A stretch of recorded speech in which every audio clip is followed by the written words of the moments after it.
Huh? I'm back again. Are you guys here with weightlifting class? Is that or like PE or something like that? Yeah. Oh, that's cool. Did you guys get one of these? No. Do you want one? Yeah, correct. Before they get snacked. I got a few more. Yeah, they I accidentally grabbed two. play with these. Yeah, that's a great commercial. Was I in it? No, it's probably stuff. Just kidding. We all got it. Yeah, I'll get you. You guys can all. I got more. You can all grab one at the end too. I just. These guys were already out here, so.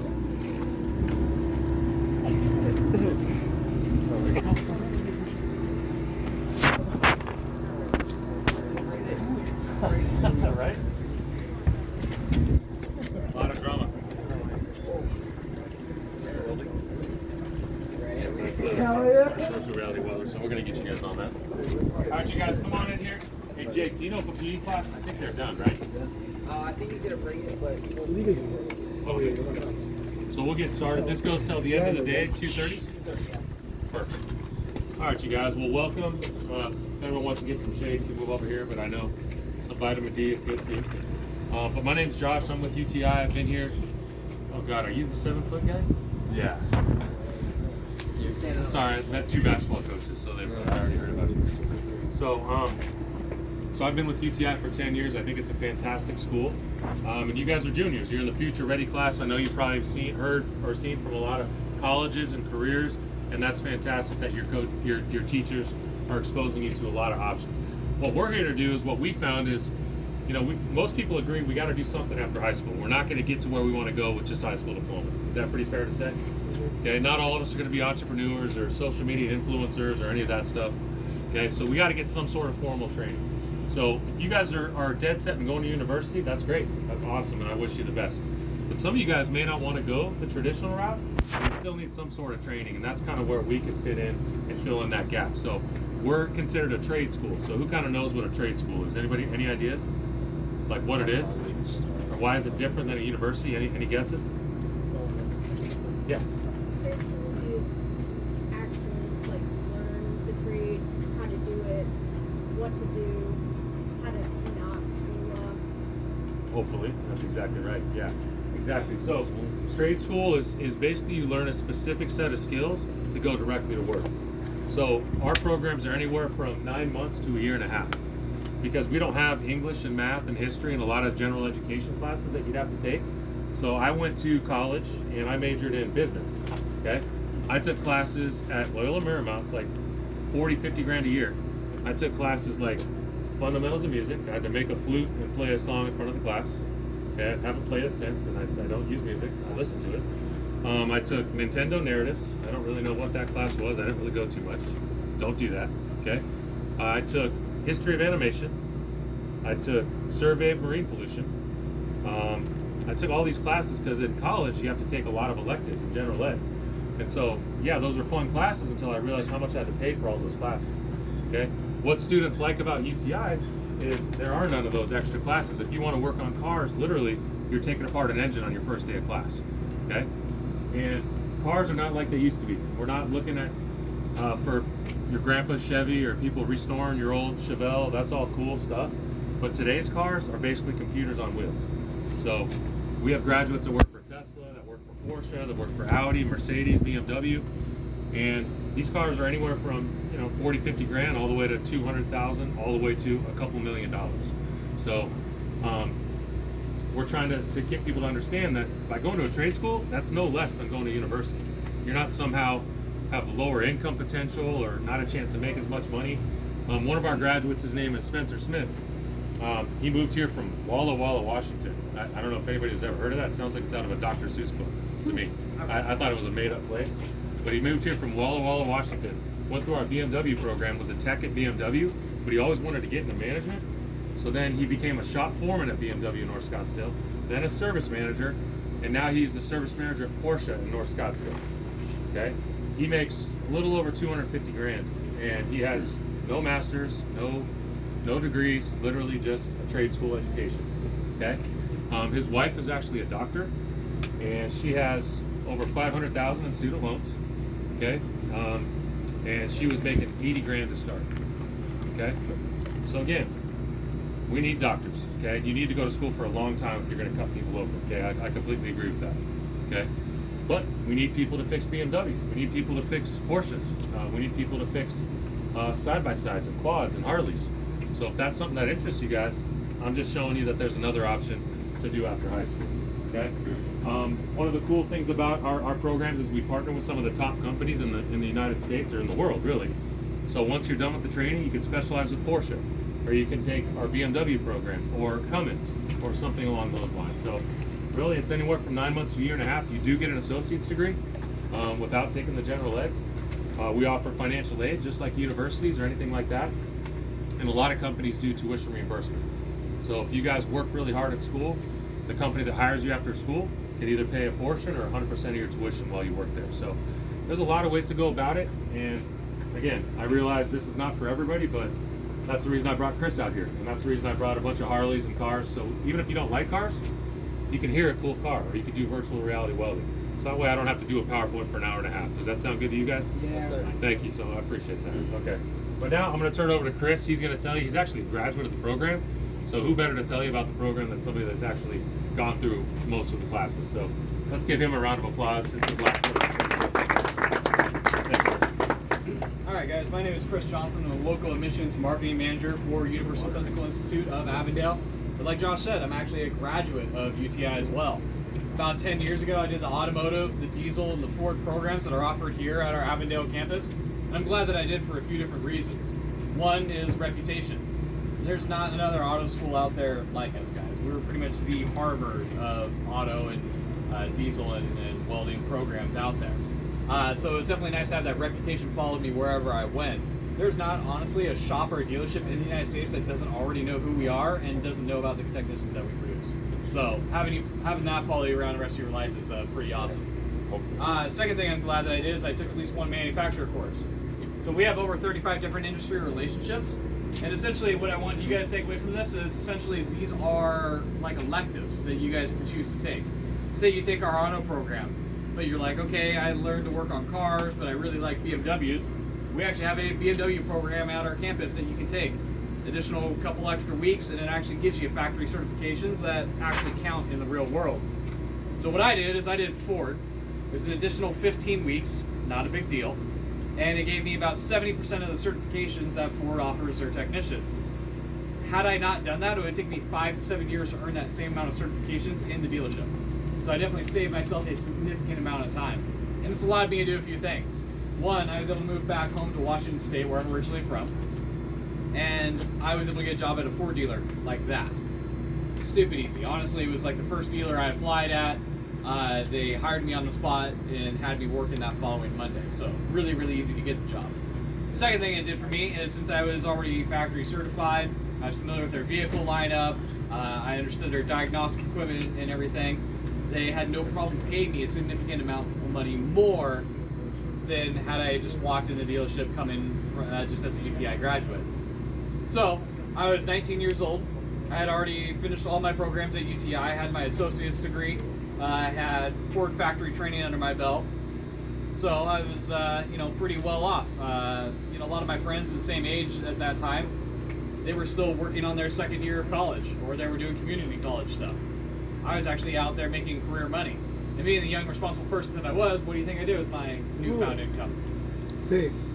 Oh yeah, totally. In the form of I actually went out and bought a race car.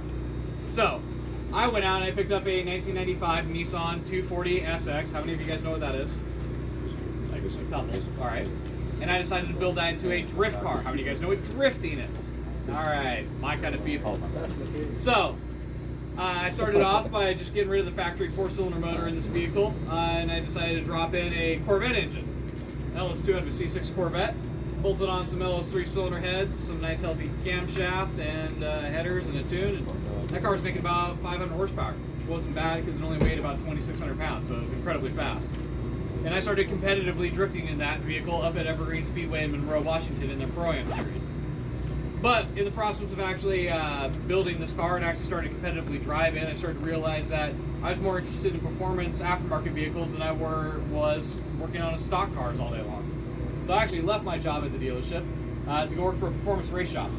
That shop is still around today. It's called 425 Motorsports, located up in Washington State. We specialize in everything from roll cage fabrication, steering suspension modifications, wheels, tires, coilovers, wide body kits, engine swaps, turbo packages.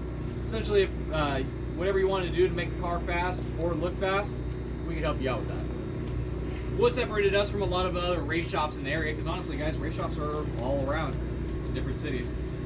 But what made us different was the fact that we actually had a giant showroom that you can actually come and check stuff out at. We had over 50 different race seats on display that you can actually sit in and try out. We had different helmets and gloves, and shoes, and race suits in stock that you could try on.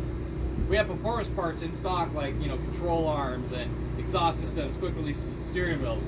You could show up that day, pick up the parts that you wanted and leave and install them that same day on your vehicle, which is pretty uncommon in the performance aftermarket world. But there was actually a byproduct that came from all of this that I wasn't anticipating. That was actually a big pivotal moment in my life, and it was the fact that I was going to be developing what's called inter-industry relationships. Now, how those work is essentially I'm on the phones every single day, right, with these different manufacturers that sell these parts to bring them into my store. Well, after a while, these manufacturers tend to start getting to know who I am personally. They become my friends. And once they get to know who I am and I have a drift car and I'm competitively drifting, that's a good business opportunity for them. That actually turned into my first sponsorships. And how those worked was on my race car, I would give certain companies a little bit of logo space. In exchange for that, they would actually give me a discount on parts. Now, I started off small, 20, 30% off, not a big deal. But considering I'm young and immature and spending literally my entire paycheck on my race car, 20, 30% actually went a long ways.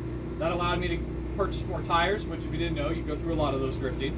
Allowed me to upgrade the car more, allowed me to pay for more event entry fees and just get better overall as a driver.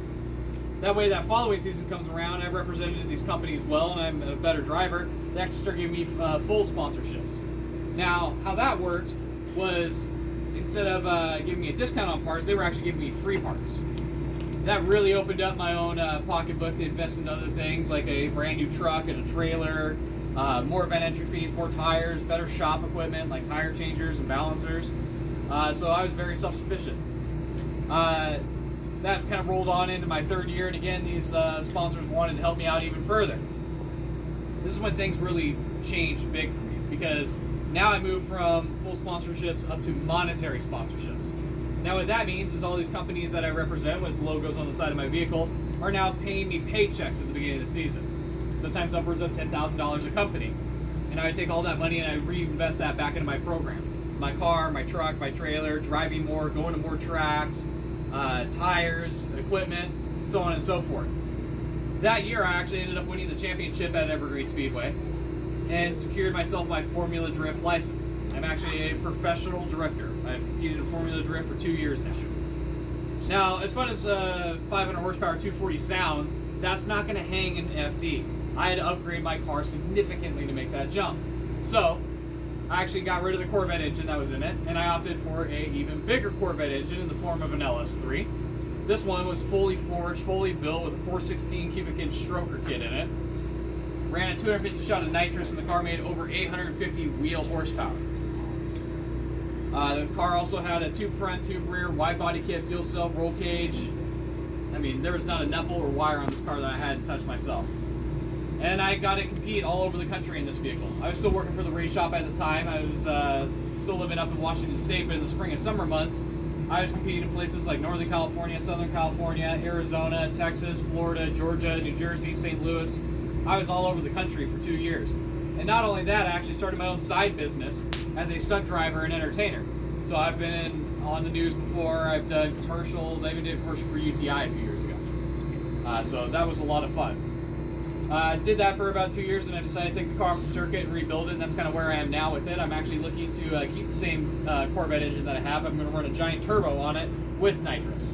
I'm shooting for over 1,000 wheel horsepower this go around, with the ability to turn it up to about 1,300 or 1,400 horsepower in case I need to prove a point to somebody. But in the process of actually rebuilding this car for about the third time now, I realized that I didn't necessarily need to be working at the race shop full time anymore. The biggest asset that race shop was to me was the fact that I was maintaining my inter-industry relationships. I figured I could do that part-time, so I actually went working there part-time 2 days a week for 4 hours a day. and actually picked up a new job, started following a new career path as a high school auto shop instructor.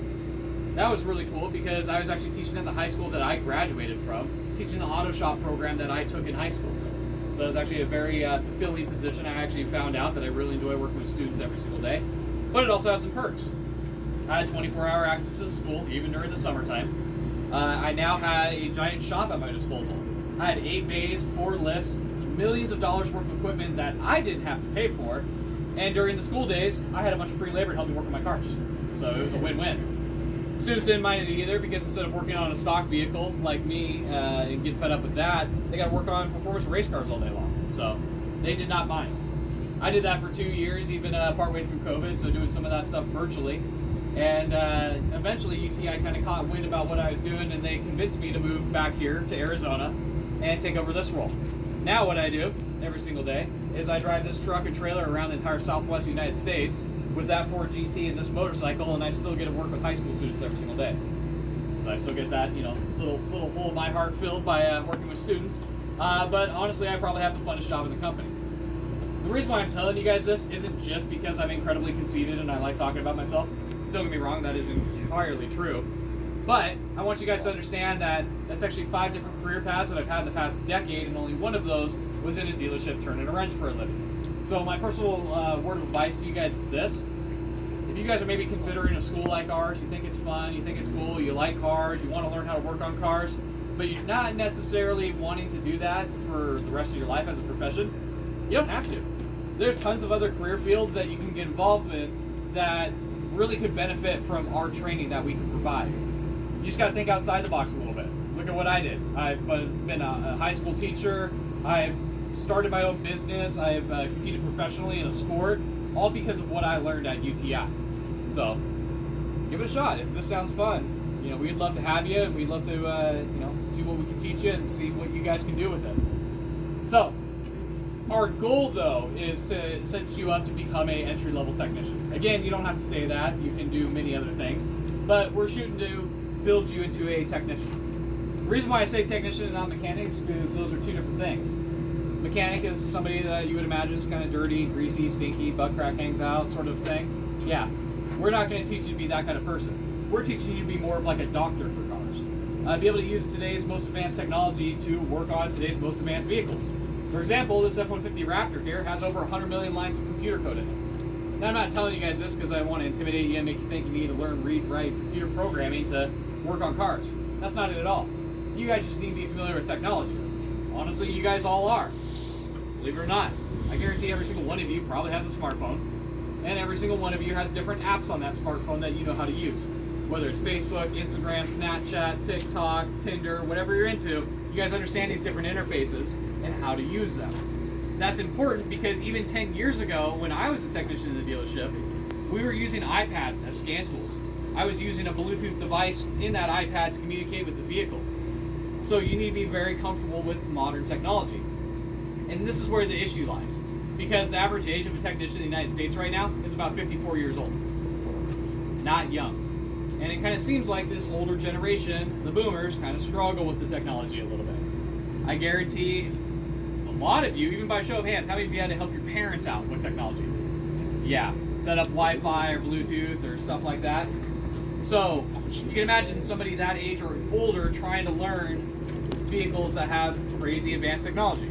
It doesn't work very well. So that's where we need you guys to step in. There's tons of opportunity available for you, and you're not getting as dirty and stinky and greasy as you might think being a technician.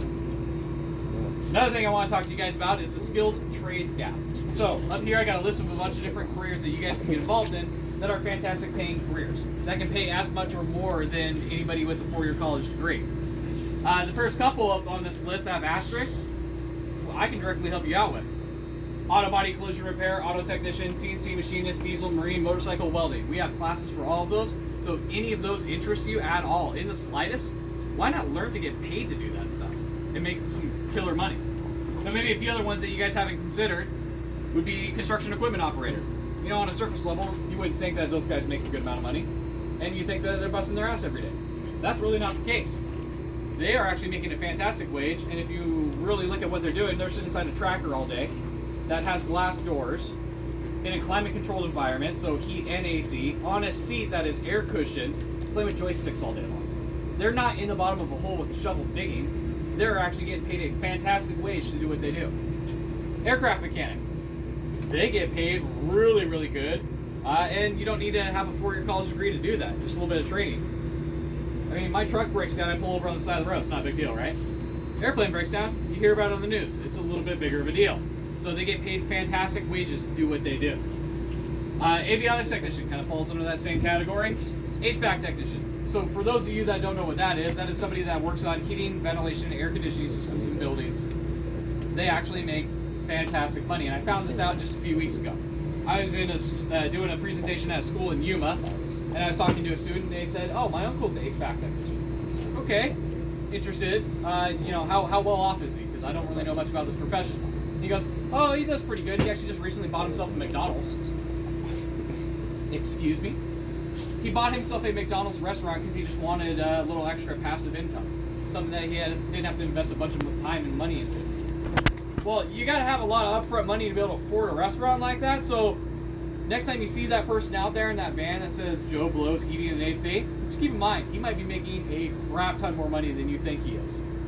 So think about that. The reason why this is important, guys, is because not everyone's built for 4-year college, and that's okay. I will argue with any counselor that tries to go toe-to-toe with me on this one, because in high school, I knew I wasn't for college material. And how I knew this was, if you gave me a book to read and a book report to write, I could, honestly, in a single sitting, get through probably about 2 or 3 pages of any book, and then after that, my mind's going to start to wander. I'm still going to read the words, but I'm thinking about other stuff. So for me to legitimately do a piece of homework that has to do with what's in that book, I'm going to have to read certain parts of that book 2 or 3 times over, which really means I'm just going to go on SparkNotes and cheat. Be honest with you guys. How many of you also have this magical ability with reading like I do? Yeah. It sucks. It makes doing homework so much harder than it is for people that don't have that issue. So I knew a 4-year college was not going to be my speed. It was going to probably take me 5 years to get a 4-year college degree, and I was going to be on the struggle bus the whole time, and for what? So I could end up with the same pointless business degree that everyone defaults to, that has no idea what they want to do after college? That didn't sound fun to me. So I wanted to go learn a skilled trade. I went into the auto industry. Day 1 at UTI, I'm hands-on working on vehicles. I'm tearing apart the top end of an engine day 1. I got plenty of people around me helping me, supervising me and everything, making sure that I do it right so I don't feel overwhelmed. We're honestly a school that actually takes people that have no idea how to work on cars and build them up to speed. So don't think you actually already have to know how to work on cars to come to a school like ours and do well. So that's just something I want you guys to think about. But one thing that all of these different career paths have in common is STEM. You guys know what STEM means? Science, technology, engineering, and math. Well, we are a STEM school and we teach using STEM principles. Now, that's not to say that we make you take science classes and math classes and engineering classes or any of that stuff. That's not it at all. But that stuff is integrated into what we do every single day. It's almost sugar-coated, if you will.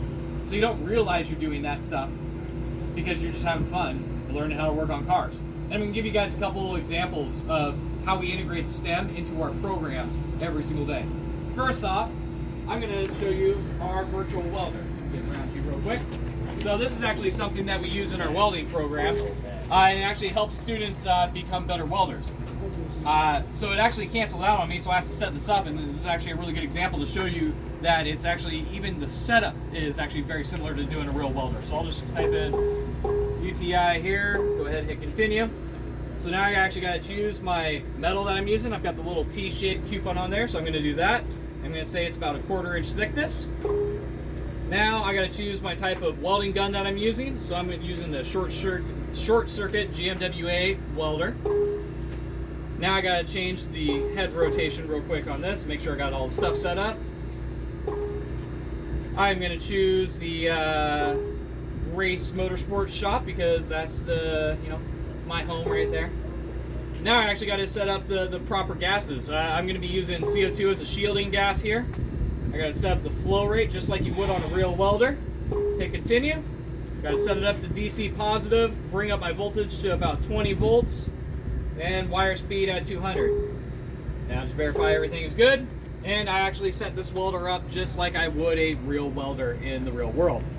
So the reason why we use this VR setup in our classes, guys, is because again, we're going to really cater to those students that are kinesthetic learners. That instead of reading something out of a book, they need to physically do something, utilize multiple senses. So a VR setup actually works really well. This actually obviously has your sense of sight integrated into it. This is actually a full 360-degree view setup. So they could have just done the area that you're welding and that's it, but they actually went the extra mile to do the full 360 view. So you got your vision being integrated here. We also have audio. Lincoln Electric actually did a bunch of recordings of good and bad welding sounds, and that actually will play in your ears when you're welding, so you can actually hear what good welding sounds like and terrible welding. Also, your sense of touch. This is actually the same shape and size as a welding torch in the real world. It's not the same weight, but with this shape and size, you can actually practice body positioning and everything. You can practice pacing and patterns. You can actually practice different types of welding with this. So in that regard, this is actually very, very accurate. So who wants to become a better welder really quickly? All right, you right here. So what you're going to do is you're going to take this torch and you're going to start on this right side. You're going to do a push type weld, nice and slowly, and pretend that you're welding this corner right here. But you want to put the goggles on first. Okay. I'll hand you the torch once you get that on. Okay, great. All right, so there's a torch right in front of you. So go and grab it. So go and put it in the corner. Oh, there it is. Yeah, it's a little weird. When you're ready, yeah, go ahead and weld that corner. The corner. You don't want to go back and forth. You just want to do one solid pass. All right, now go ahead and take the goggles off real quick. That was not the corner, bro. So, do we go? this is different than just a video game because, one, the price. This machine that you see right here is about a $20,000 setup, and we actually have multiples of these in our welding class that we use. What makes it not just a overpriced video game is the fact that this can use all the sensors and everything to grade you. So you ready to see your grade? Yes. All right, so I'm gonna hit end pass real quick. Hit next a few times, I think a 30. and you got a 16%. Is that passing? No. No, it's not passing. But we're gonna actually make you better. And how we're gonna do that is we're gonna actually look at the breakdown that it gave you. Your body positioning, you got a 0 on that. We can definitely improve on that next time. I want you to take your left elbow. You're gonna rest it here on this pad. You're gonna hold the tip of the gun with your left hand, and then your trigger with the right. You're gonna try to attack it about a 45-degree angle and just do a nice bead like that. So that'll help your positioning. Your travel angle, 69%. That wasn't terrible. Work angle, I wasn't really paying attention to what you were doing, but it struggled a bit. Travel speed, 12. You were going way too fast. So in real welding, you're essentially using a little rod of metal that comes out of here to melt these two pieces of metal together. So there's fusion going on. If you go too fast, you're not going to get good penetration there, and it's not going to make a good weld. So you need to slow down quite a bit. I'd say like this slow. And then the one thing that everyone messes up on, so don't feel bad about this, is that box that says CTWD. That stands for contact to weld distance. And why that is important is in real welding, there's actually a gas that comes out of this too. And that gas is called a shielding gas. And what you're actually doing when you're welding is you're causing a chemical reaction between the two metals and some electricity to bond all that metal together. That shielding gas, if it's not there protecting the weld from just the oxygen that we breathe, then it's going to actually come up with a very bad weld. It's going to look kind of like Swiss cheese, it's going to be very brittle, and it's not going to hold very well. So you need that gas essentially removing all the oxygen from what's happening at the tip here. If you're too far away, you're not going to get that, and that was your issue, is you were too far away. Okay. But if you're too close and touching, then you're going to get a bunch of splatter all over this, and that's not good either. So what you need to do is you just need to be kind of hovering really close to it, but not quite touching it. But like any good video game, I can actually help you out with that by applying a cheat code. So I actually did a contact to weld distance cheat code, and now if we look at this, you actually have a little hologram here. Actually, I need to turn this the other way. You can see it better. So you got this little hologram. See that capital letter H with the arrow going through it? Yeah. That's telling you that you're too close. If you're too far away, it'll look something like that. Now that arrow's above that letter H. But if you're the perfect distance, you can actually get it to be green. So what you're gonna do is you're gonna rest your elbow, use your left hand to kind of control this, still pull the trigger with your right hand here, slowly work your way across, kind of sliding your elbow across the table, and try to keep that arrow as green as long as possible. Okay. Go ahead and put the goggles on. So, how this is actually going to make him a real better welder in real life is the fact that you're going to see he's going to react to the audio more than he's going to do the visual once he gets going. That's what good welding sounds like. That's what bad welding sounds like. So get closer. Closer, Get Edgar. closer. You want Closer. Edgar, you want it closer? There you go. Closer. Closer. There you go. Yeah. Attaboy, closer. Attaboy. So Yeah. after a while and a little bit of practice, he's no longer going to be looking at that arrow. He's actually going to be using the audio cue more than anything. And that is going to be a big deal because are you going to have that hologram when you're welding in real life? No. But you're going to have the audio, right? So if you learn to rely on that sense of sound, you can actually make yourself a better welder in real life. So let's go ahead and grade you and see how you did. So I'm going to hit end pass, hit next. Oh, 70. 70. So really good. Your positioning went up to 53. Your travel angle 85. Work angle 85. Travel speed much better. Contact weld distance 45. So it still struggled a little bit. You kind of weren't really listening right here. You can see where all the Swiss cheese holes are, but that's okay. I mean, you're still learning. But you went from a 0 to a 45%. Now, to understand how big of an impact this is, guys, imagine we were in your math class and you guys were trying to understand some sort of crazy complicated math formula. And then all of a sudden I came in and I showed you a technique that you can learn this easily, this quickly, and it improved your grade by 45%. Would you take me up on that? Yeah. Yeah, it's a no-brainer, right? That is a good example of how we can utilize STEM, science, technology, engineering, and math, in our classrooms to help you improve on something that you're physically doing. Kind of cool, right? Yeah. Like I said, we've actually got like 5 of these machines, but they're the big, really nice versions at our campus in our welding program, and we let our students have free reign at them. You can play with them as much as you want. We get a lot of students that will actually get together at lunchtime and have competitions to see who can throw down the highest score. So, it's pretty cool. All right, now let's move on to something that has to do with our auto program. Welding is not routine. So, in our auto program, it's a 51-week long program, so 1 week less than a year. 1 week less than a year. The last 9 weeks of our auto program, guys, is all about go fast stuff. Turbochargers, superchargers, nitrous, big horsepower, building engines, all that stuff. That's the last 9 weeks. So honestly, it makes it like the funnest 9 weeks of any program, honestly. And one of the big things that we cover is nitrous oxide, because it is actually a great power adder to use on your vehicle, and a lot of people are afraid of it. So I'm going to teach you guys a few things about nitrous, but first I need to ask you a few questions. What is the point of nitrous? Why would you put it on your car? To go fast. Yeah, to go faster. You're trying to increase the horsepower of your engine, right? Okay. Where have you probably all learned everything you know today about nitrous? Fast and Furious. Fast and the Furious. All right. So, because I like to be the fun teacher, I'm going to use Fast and Furious as part of our lesson today. How many of you, by a show of hands, have seen the first Fast and the Furious? I'm so proud of you guys. All right. So, in the first Fast and Furious, Brian O'Connor's green Eclipse at some point catches on fire, and that fire comes in contact with the nitrous bottle. What happens to his vehicle? Boom. Explodes. And then what color are the flames? Green. Kind of like a blue screen. All right, so we're going to test some of those theories here today. And just so you guys know, I built this myself, so if it explodes or catches on fire, I forewarned you. This is an actual nitrous kit, guys. And I've wired it up and everything myself, and that is a real bottle full of actual nitrous. So, one thing I kind of want to touch on, because a lot of people kind of instantly think the explosion part might not be real, you got to understand, this nitrous bottle is filled to about 1,500 psi of pressure. Like, your guys' tires in your cars are about like 35 psi of pressure. So this is stupid high pressure, so that might make a little bit of sense. So we're going to do a little test here. I'm going to take this. So blue-green flames, right? All right. 3, 2, come on, wind. 1. Went away. Oh, went away.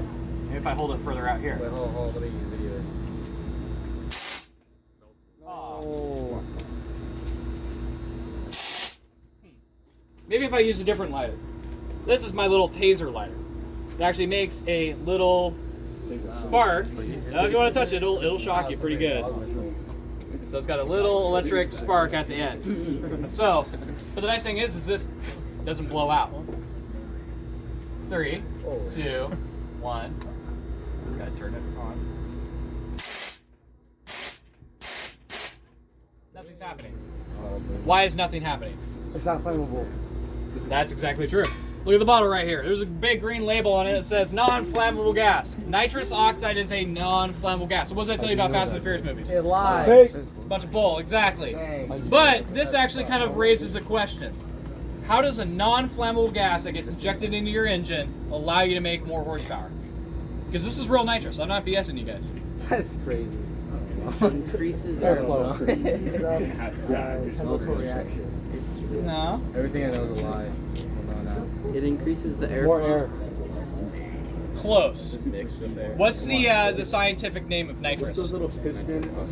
Oxide. Nitrous oxide. All right. So, what does that second word maybe cue you in on there? Oxygen. Oxygen. What are the three things that we need for combustion? Oxygen. Hydrogen. Nitrogen. Fuel. Nitrogen. Fuel. And fire. And Electricity. Spark. Ignition source.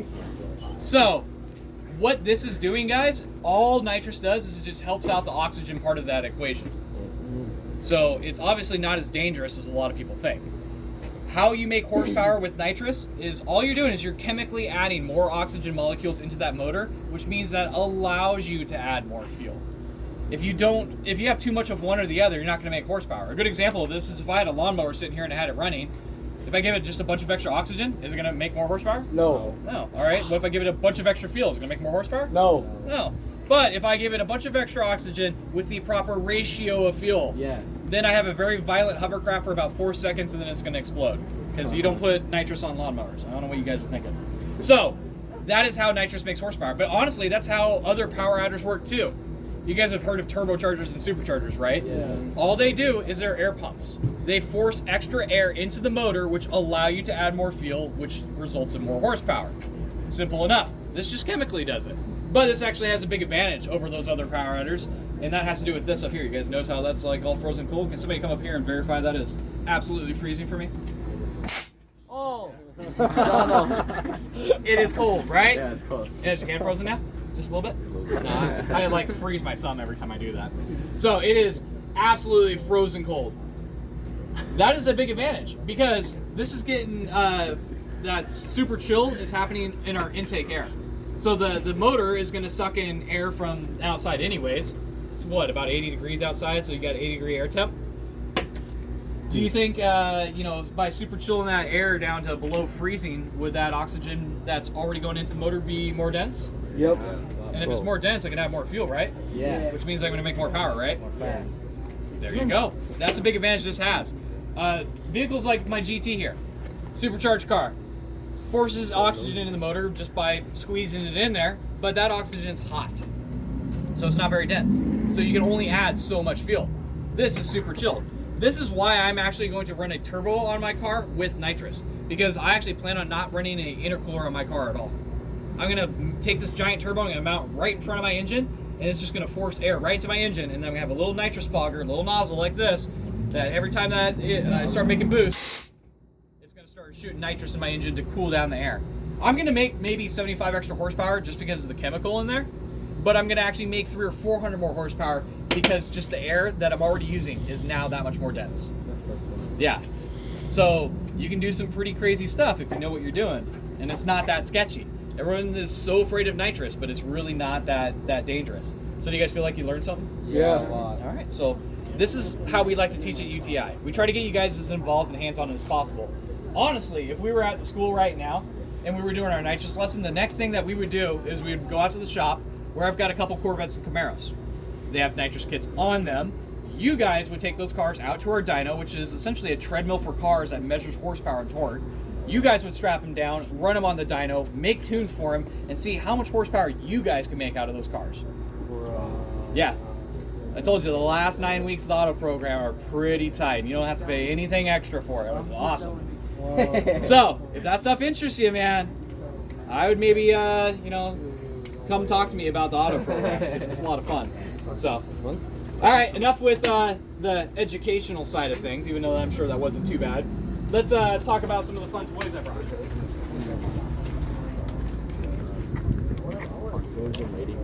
So this is a 2005 Ford GT that was actually donated to us by the actor Nicolas Cage. So it's actually got his autograph on the dashboard, so if you look at the passenger side, you can see it. But the reason why he donated the car isn't just because he's a nice guy, but because his brother-in-law actually went to our program and graduated. When he graduated, Nicolas Cage came to graduation, went on a tour of our campus, the one here in Avondale, was so impressed that he decided to donate this car to the students of UTI. Now, if you guys have never taken a tour of our campus, I strongly recommend it. You can actually set one up with Josh and your parents. And just to give you a little taste of what it's like, it's about the size of 4 Walmarts, all indoors, climate control and everything. And we have hundreds of cars, trucks, and motorcycles there in different labs. It is so cool. So a little bit of the tech specs on this car. It is a 5.4 liter dual cam supercharged V8 engine. It makes about 540 horsepower.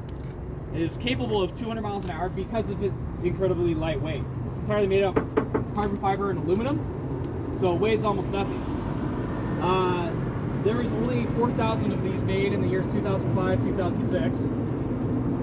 This one actually only has 4,000 miles on it, and the current value of it is about $500,000. So, who wants to hear this thing start up and run? Yeah. Who wants to see this guy get in it and try to do that? Yeah.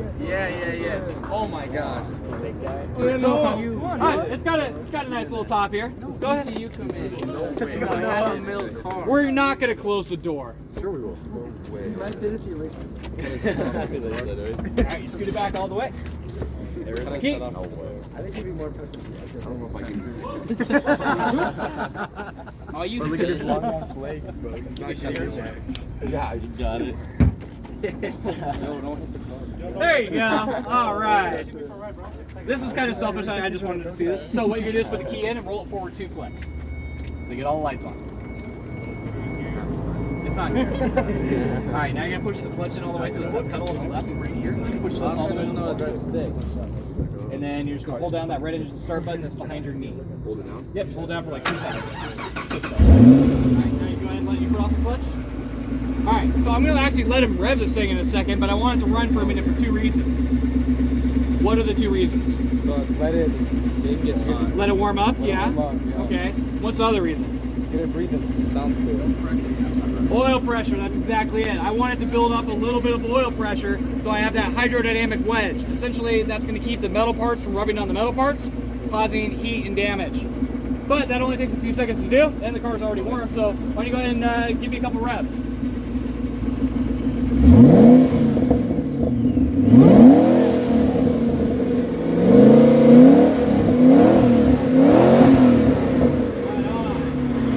Not bad, but I think some of you guys want to hear a little bit of limiter, right?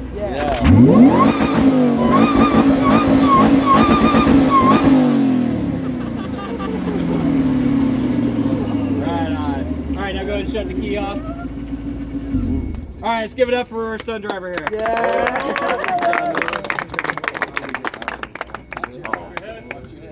Watch everything getting out. We tried. First thing that happens is go on. Alright, now let's go over to the motorcycle. I want to talk about that because we also teach you guys how to learn how to work on motorcycles as well.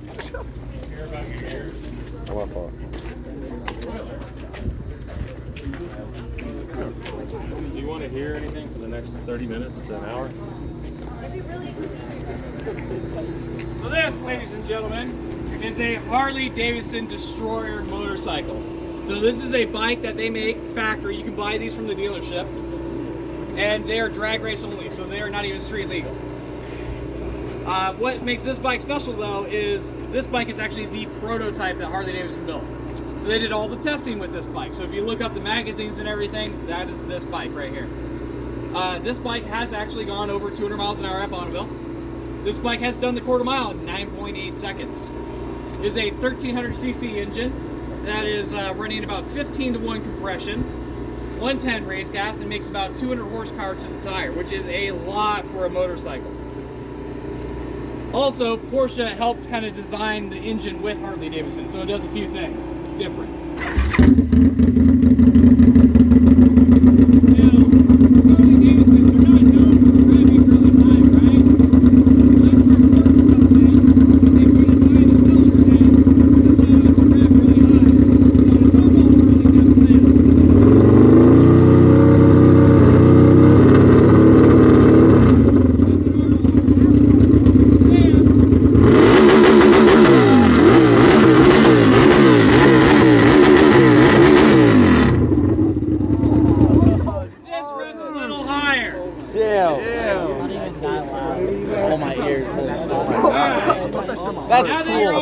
death. Do you have any questions for me about anything I talked about? The pit bike? You want to hear that? Oh yeah. It's a little anticlimactic.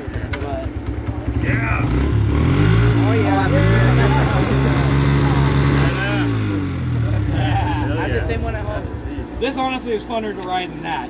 This you have a good time on. This you feel like it's trying to kill you. All right, well, if you don't have any other questions for me, then I'm going to turn it back to Josh real quick, and he's just got a few more things to tell you guys. Take you 5 minutes. Thanks, Chris. Give him a hand.